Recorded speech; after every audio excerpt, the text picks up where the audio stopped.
कहानी का शीर्षक है समझदार बहू।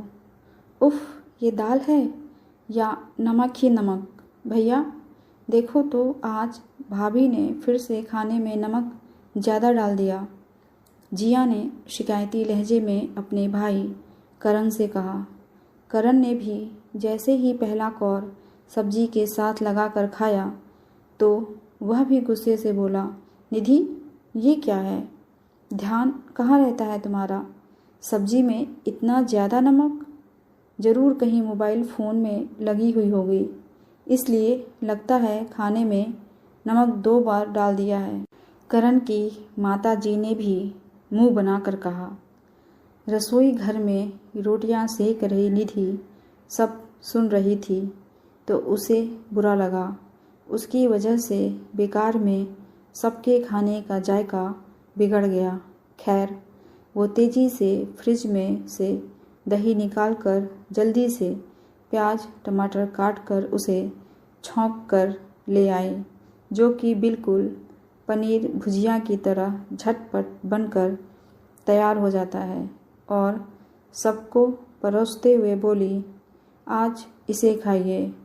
और दोबारा दौड़कर रसोई घर में रोटियां सेकने लगी।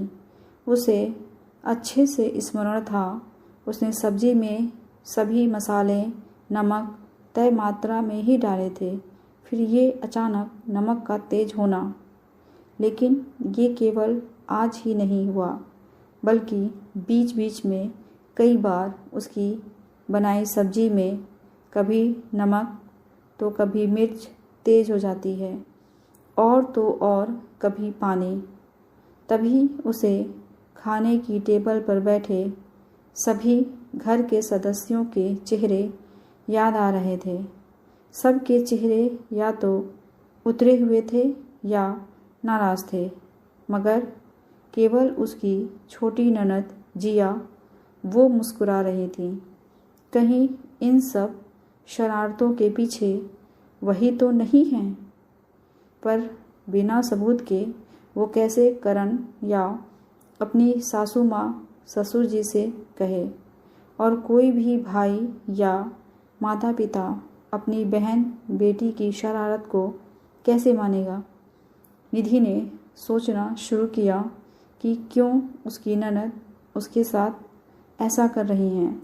उसने तो वर्तमान में उसे हमेशा इसने ही किया है, एक छोटी बहन एक बेटी की भांति। फिर कहीं उसकी शादी न होना इसकी वजह तो नहीं? अपनी पढ़ाई के वक्त उसने एक बार पढ़ा था, जब कोई हताश होता है तो अपना गुस्सा किसी पर निकाल नहीं पाता तो वह ऐसी शरारतें करके दूसरे को डांट खिलाकर अपने आप को संतुष्ट करता है। कहीं जिया दीदी भी तो बार बार शादी के लिए नकारे जाने की हताशा इस तरह मुझ पर निकाल रही हूँ। 1-2 बार निधि ने कोशिश भी की जिया से इधर उधर की बातें करके पूछने की, लेकिन जिया साफ तौर पर नकार गई। निधि समझ चुकी थी कि कोई अपनी गलती कभी भी स्वयं स्वीकार नहीं करता, तो यहाँ जिया कैसे मानेगी? आखिरकार उसने एक तरीका सोचा और दोपहर का खाना बनाते वक्त जानबूझकर एक कोने में मोबाइल फ़ोन लगाकर उसकी वीडियो रिकॉर्डिंग लगा दी, जिसमें वह सब्जी में क्या नमक मिर्च मसाले डाल रही थी। और फिर सब्जी बनाकर चुपचाप ढक कर बहाने से छत से कपड़े लेने चली गई। और योजना अनुसार सचमुच उसकी ननद वहाँ आई और इधर उधर देखकर जल्दी से करछी भरकर नमक सब्जी में डालकर वहाँ से तुरंत रफू चक्कर हो गई।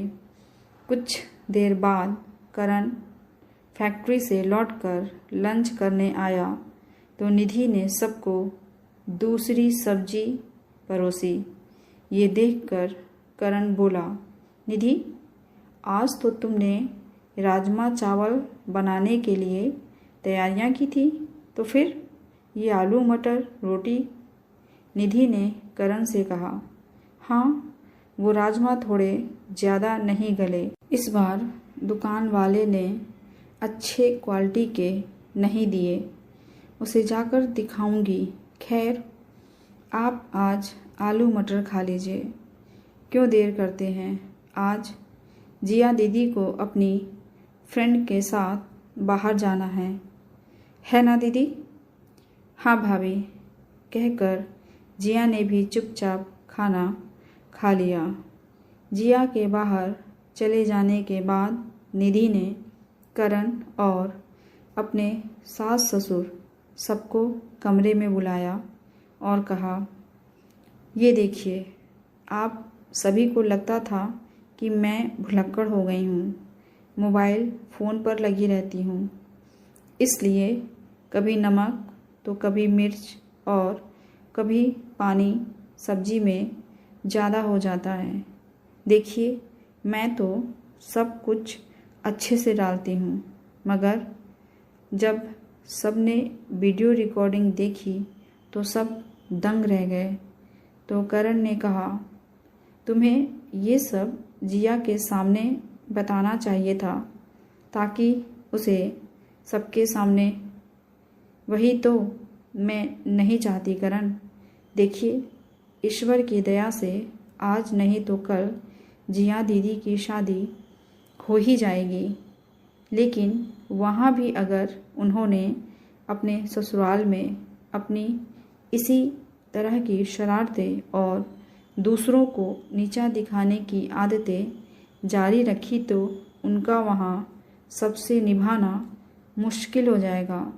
ऐसे में नतीजा घर परिवार का टूटना होता है। मैंने अपने तरीक़ों से उन्हें समझाने की कोशिश की, मगर वो बिना सबूत के आपको बताती तो आप भी नहीं मानते। इसलिए मैंने ये योजना बनाई और वीडियो रिकॉर्डिंग मोबाइल पर लगाकर स्वयं रसोई घर से दूर छत पर चली गई। मगर बेटा, तुमने ये वीडियो रिकॉर्डिंग हमें ही क्यों दिखाई? जिया के सामने दिखाई होती तो। बाबूजी, माँ, मैं नहीं चाहती कि हमारे घर परिवार में नफ़रत और बढ़े, बल्कि हम सभी में प्यार बढ़े। इसलिए ये वीडियो आप ही जिया दीदी को दिखाकर उन्हें समझाएं। जब बच्चे नादानियाँ करते हैं तो बड़े उन्हें सही तरीके से अपने अनुभवों द्वारा संवारते हैं।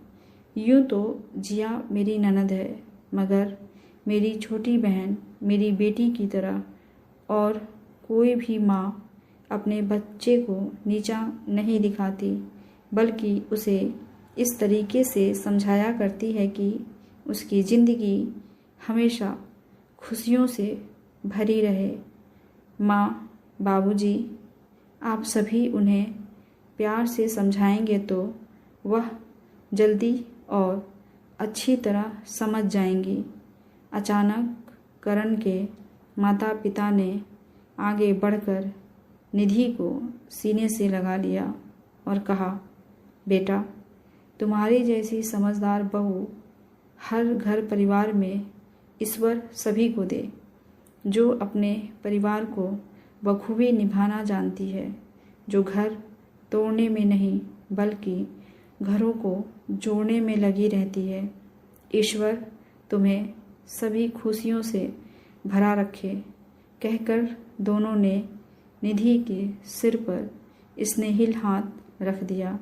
वहीं दूसरी ओर करण और निधि दोनों भीगी हुई पलकों को साफ करते हुए मुस्कुरा रहे थे। कैसी लगी आपको ये कहानी? कमेंट करके ज़रूर बताइएगा। ऐसी ही कहानियाँ सुनने के लिए चैनल को सब्सक्राइब कर लीजिए। मिलते हैं अगली कहानी के साथ। धन्यवाद।